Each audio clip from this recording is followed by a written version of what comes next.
శ్రీరామనామ మహిమ. ఒక భజన బృందం వీధిలో రామనామ సంకీర్తనం చేసుకుంటూ పోతోంది. అయితే కొందరు ఆ రామనామ స్మరణను ఆగి వింటున్నారు, పోతున్నారు.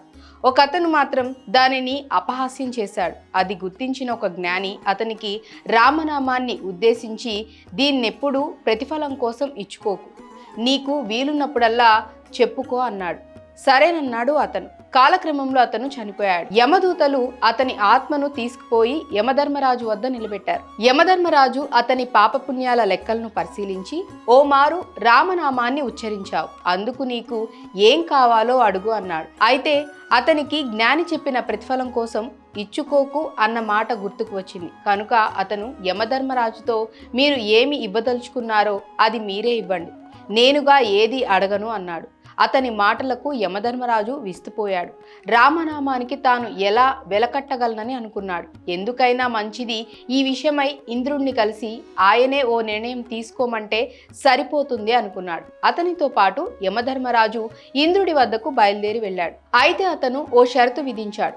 నేను మీతో రావాలి అంటే నన్ను పల్లకిలో తీసుకువెళ్ళాలి, పైగా ఆ పల్లకిని మోసేవారిలో మీరు ఒకరై ఉండాలి అన్నాడు. ఇందుకు సమ్మతమైతే వస్తానని అన్నాడు.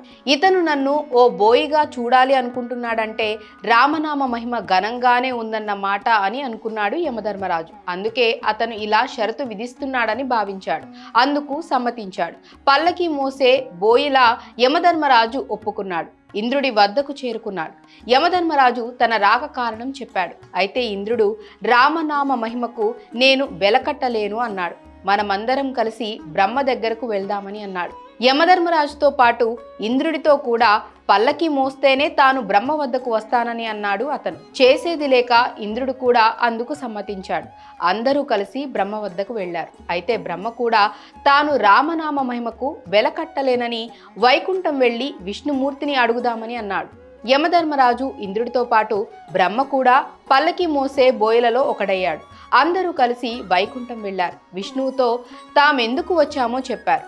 ఇతను ఒక్కసారి రామనామాన్ని ఉచ్చరించాడు, అందువల్ల అతనికి ఏ పుణ్యం దక్కుతుందో మీరే చెప్పాలి అన్నారు యమధర్మరాజాదులు. ఈ జీవిని మీరందరూ కలిసి పల్లకిలో కూర్చోపెట్టి మోసుకొచ్చారు కదా, దీని నుంచే మీకు రామనామ మహిమ అర్థం కాలేదా అని ప్రశ్నిస్తూ ఆ ఆత్మను తనలో కలుపుకున్నాడు విష్ణుమూర్తి.